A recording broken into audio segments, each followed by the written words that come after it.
Hey, friends, welcome to the Radical Care for Christian Counselors podcast with me, your host, Bethany Boring. And I'm so excited that you get to join us today. I'm here with my friend and coach and founder of Faith Influence, Justin Janowski. But before we get into all that, I want to make sure that you're in the right place.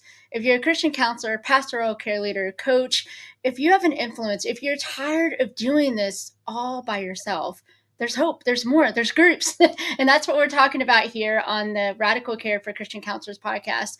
But we're really helping you out today, encouraging you to step out, whatever that next step looks like. And that's why I'm so excited that Justin is here. He's got an incredible story. I've connected with Justin. How long has it been? Has it been 2 years, 3 years? 2 or 3, yeah. It feels like forever. I feel like we've been friends our whole lives, but yeah, 2 or 3 years, I think. Yeah. Yes. And I have to say, Justin, I don't know if you found me or I found you or both, but Justin got to help me out in a time in my life where I just kind of gave up on what I was trying to do with coaching, what I was trying to do with groups. And because of him and Faith to Influence, I'm now actually doing what I love to do. Imagine that. And so Justin has an incredible story about how he was able to step out in faith. And I wanted him to kind of share that with you today. So Justin, we'd love to hear more of your story. Like, how did you get to where you're doing? And can you explain a little bit too for our audience that may not know what exactly does Faith to Influence do now, and how did you get started there? Thanks, Bethany. Thanks for asking. So, gosh, it's a long, long, long story. I'm going to tell a short version of it, but I'll say that I was working for another coaching organization. I was doing sales for them, and I was actually took a personality test when I was with them that said I was a supporter. I was not a star. I was not the person who's supposed to be leading from the front. I was supposed to be supporting the star, the leader of the business, and that's the role they had me in. But that business was doing good work in the coaching and personal development space, but it wasn't Christian. And over time, Mm-hmm. it became more and more spiritual without being Christian. And I felt like there was a divide that was growing. And eventually, I felt like God was calling me to start a Christian version of that business, to bring my faith forward in the work that I was doing in the marketplace. And so, it was interesting. My wife and I had our first baby, Grace, and she was born, and my wife left her job to be a stay-at-home mom for the first year of Grace's life, because now I was earning enough that I could provide for our family from my startup Mm-hmm. business I was working with. And on my second day back to work, I felt like God was calling me to quit that job and start Faith to Influence. And I'd had Wow. an idea of this business 8 months earlier. I had like written out a business plan 8 months earlier, and like named the company, but I thought this was a 10-year later vision that someday I would Mm-hmm. do. And I remember calling my wife and saying, Kara, I think I need to quit my job and start my own business. And of course, this is like 3 weeks after Grace is born. And Kara is crying and like emotional and like, what are you talking about out of the blue? And Wow. we took a month and we talked about it. We prayed on it and we talked to people we trusted, and ultimately came back to that same answer that this was what God was calling for me to do and for our family to do as a next step. And 1 month later, I left my job and I started Faith to Influence, and we refinanced our house actually, so I'd have like a little bit of cushion. Um, and That's good. I remember telling my wife, like, if this doesn't work in 6 months, if I'm not showing that this can work financially for us, I'll go over here and ask for a job. And I knew where I would go. And like, I wasn't sure if it would work. I was hoping to earn 60 grand my first year to just have it just enough to take care of our expenses. And God provided way beyond that. There was a big Now, moment. Yeah, please. yeah, no, I was going to mention. So take us back just for a second, because I'm curious. Yeah. Because you guys were both in this together, which I think is a Yeah. huge thing. I mean, that's huge for couples to be in this together. So you went and you told Kara, "Hey, I feel like God's doing this," and then you said a very important thing. You took, what was it, a month? Is that what you Mhm. guys said, to just sit and pray? What did that, if you don't mind me asking, what did that look like for you all? Like, how did you guys wait Yeah. and listen together, and how did you both come to the conclusion, okay, this is the next step? Like, how was that for you all? Well, I remember having knots in my stomach a lot, because this was a big opportunity. It was scary and exciting at the same time. And we would pray about it every single night. And we made a list of people that we both thought I should talk to ask their opinion and share the idea. And I remember, calling and talking to Jim Cole, who was a leader at our church. I remember talking to Andrew Mortensen, who was a friend and a client at my former company. And I remember talking to some of my family members and just like people that we trusted and respected mutually, who we thought would give good wisdom. And generally speaking, like, people believe that this was a good thing, and the right idea and what I should be doing. Um, It's huge. and we both just came to a peace about it. Like, it was big and Mm. scary, but I had that business plan that I built 8 months earlier, and I kind of pulled that back up and I started to plan that a little bit more specifically. And I said, well, I only need this many clients. And I did some of the work that I help people with now, which is like designing your signature offer and designing your price point, and like figuring out the business plan. And I just kept coming back to thinking, I can do that. I know I can do that. I can get those few clients. I can make this work. And I felt like the question I kept asking myself is, what would God rather me do? And I felt like God would want me to take this bold step. And I was convicted enough that I think Kara was like, okay, yeah, that feels real. That feels real. Well, and one thing I hear you saying too, which is peculiar to me at the moment as I'm thinking about it, you're saying peace, but obviously there's a little bit of, I mean, not that you're not still having knots in your stomach, but there's still that unknown. And you still have that backup plan, but you guys are both in that together. So I think from what I hear you saying is that we can have peace, but then we can also have walking into the unknown. We can have Yeah. both, and it's the art of holding both, but you weren't alone because Kara was with you and all of this. And you also had, and I like how you said that, we had the 6 month plan. Yeah. If this doesn't work, there's a fallback. And so one thing is, I know for Faith to Influence and what you've taught us as coaches is like, we need to be with people in that. You're not going to Mhm. have that complete peace. At least I haven't experienced it in my life, that I'm stepping out and I know exactly what's going to happen. Mhm. You're going to have both of that peace and that unknown. And it's nice to have people with you in that. So it's Yeah. really neat. Thank you for taking the time and explaining how you and Kara were both together. So take us forward from there. So you guys make the decision, you switch, you start day one. How does this look?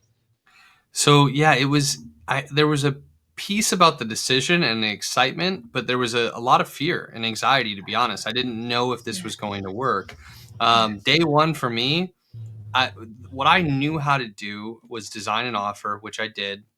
I knew how to sell. And I knew from years in sales that I needed to make a list of people that I knew. I learned this when I was 18 years old. I sold Cutco kitchen knives, and I made a big list of all the people I knew, all of my friends' parents, all of my relatives, anybody who I knew who could possibly be a prospect when I was selling Cutco when I was 18. I called them and I'm like, hey, I'm just practicing. Like, could I have a presentation with you? And 90% of them became clients and bought Cutco, Mm. this expensive knife set that they could have in their house. That was my first sales experience. And I'd always done that with my former company. I needed to build my own lead flow. And so I knew to do the same thing here. So I went through every single name in my phone. I went through every single name on my social media accounts. I spent like a day on this. And I made two big lists. One was everyone who I knew who might be a potential prospect for me. And my initial business was Christian entrepreneurial men. So if they were a Christian and an entrepreneur and a man, I put them on the list of maybe being a prospect. And if it was somebody who loved me and cared for me and would want to help me, but wasn't a Christian or wasn't an entrepreneur or wasn't a man, then I put them on a referral partner list. And I made these two big lists and I started sending out messages and asking those people to jump on calls. And that launched my business. So was that easy? I mean, I know you had that previous experience with Cutco, so you already going into this, but yet I'm thinking of myself and I remember myself for the first time, typing that text message out or Mhm. having those conversations with people, and a little bit of imposter syndrome, honestly, Oh, is what yeah. I was feeling. So how was that for you? Like, how did you talk yourself into, okay, I'm not doing this for Cutco now. I'm doing Yeah. this for me. I believe God has called me, and you're texting your friends. Like, how was that for you to actually Yeah. send those first texts out? And how did you go over that? Like, how did you push past that? It was scary and I was nervous and I wasn't sure what people were going to say. And I remember like getting to the sales calls and it was like I could fake it a little or like let go of my process a little, or I could be all in. And I remember like choosing to like execute the sales process I knew would be effective, which required me being a little bit of an authority and a coach and a leader and asking great questions, the kinds of questions I normally didn't ask those friends, the conversations I normally didn't have, and like the course, just a general friendship. And so it required a lot of courage, and I felt nervous, but as I just did it anyways, results started to come. And the thing is, for me, I had quit my job. I had a wife and baby at home. I had to make this work. If I felt a lot of urgency, and like I think a little bit of fear, a little bit of urgency, if it's not too much, if it's not debilitating or paralyzing, a little bit of that can be really good for us. And that's ultimately what I had. And like I was like, I have to do this. And so even though I was scared, my urgency and need and desire and goals far outweighed the fear that I was experiencing. And so only one of those two things could win. It was like my purpose or the fear. And my purpose won again and again. And so I took the action, even though it felt scary, and it led to results pretty quickly. Wow, I love that. I feel like I'm getting so many nuggets from everything that you're saying, but the purpose versus fear and how that really results. And as I'm thinking about a lot of our audience here, a lot of us are trying to either form groups or just trying to find those two or three people that we can connect with on a close to daily basis and check in, so we Mm-hmm. don't actually feel alone. And so what I'm hearing you say is that yeah, it's hard. I love how you said texting those people and connecting with those friends first. And I feel like I say that all the time, but we don't always slow down long enough to really digest what that means. So you showed up as Coach Justin, Mm-hmm. not necessarily as friend Justin.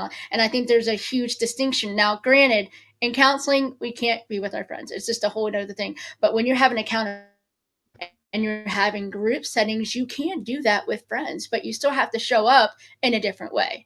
And you have to say, hey, this is what we're doing here. This is the purpose here. And you have to believe in yourself, right? You have to Yeah. believe in yourself that you can be that coach, that you can see this person through what they're trying to walk through. You have the ability to do that.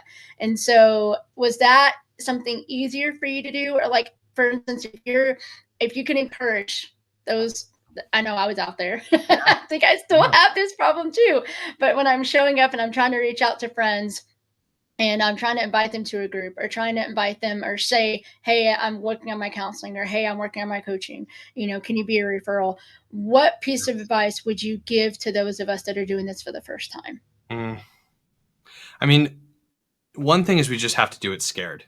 For me, I remember I've told this story to you, you know this, but like the day before I was running a retreat. So like my initial sales calls, I was selling people to $1,000 retreat, and I made 8 sales to that retreat. And the day before, I was sitting in the event space, the Airbnb where we were going to hold the event, and I imagined everybody there the next day with disappointment on their faces. I had this weird moment where I like just imagined it going all wrong, and like I could see that they had felt like they made a mistake and wish that they hadn't made this decision, and it felt so horrible to let them down in my own mind that I actually cried.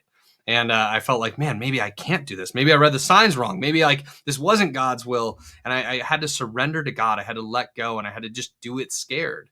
And like the next day when I just prayed and surrendered it to God and trusted him, like he put a blanket of confidence over me and everything went really well. And I ended up doing over $250,000 in revenue my first year, which is far beyond what I thought was possible. And like 2 months in, I'd already booked $100,000, and I knew I was going to be okay. I knew I didn't need to think about another job. I knew that this was it. And God like really provided through that, but I had to be willing to do it scared. And I also Mm. had to have like systems and processes that I was going to follow, which allowed me to have a kind of a safety net through the Yeah. fear to not cut corners. And so for me, I've got a 10-step sales process. A lot of it I learned and developed at my former company. I knew how to close high ticket deals. And so I just executed on this process and did it with integrity. Could I share a link to people get that process for free? Would that be okay? Yes, I would love to do that. Yes, definitely. Go Yeah. for If it. anyone would like to have a sales process, if that's the business that you're in, I know some of the listeners are not interested in this, but if you are somebody who could use a sales process or even a coaching process, we will give you our 10-step influence structure for free at goodsalespdf.com. but it's high integrity. It's also high converting. GoodSalesPDF.com. And I executed that process. So even though I was scared, I knew my process. And so if I just went from step 1 to 2 to 3 to 4 to 5, I stayed on track and I didn't self-sabotage. And that's the biggest thing we need to avoid is self-sabotage. We need to do the real work, and we just need to have a mustard seed of faith to move forward in that. I love that. Justin, thank you. You've given us so much. I do hope people can check out the list that you gave us. I mean, that's a huge process to go through. That's something that I've done in my coaching, and it really does feel good. And if you're one of those people out there, like me as well, for a while, that was scared about sales, like, what do you do when you actually have that agreement? If you're a counselor sitting there with that person, do you walk away and let them find it for themselves? Or is there a way? Is there a better way of doing that conversation? Well, that's what we're going to talk about next week. So stay tuned for next week. Come back. We're going to have Justin back again. And as always, yes, you'll find Justin's link underneath this podcast in the show notes. But also, anytime you want to check out BethanyBoring.com, it has all the groups and all the updates all in one place, easy to access, and would love for you to join the community. And as always, dare to do more than just survive, step out and thrive. See you guys back next week.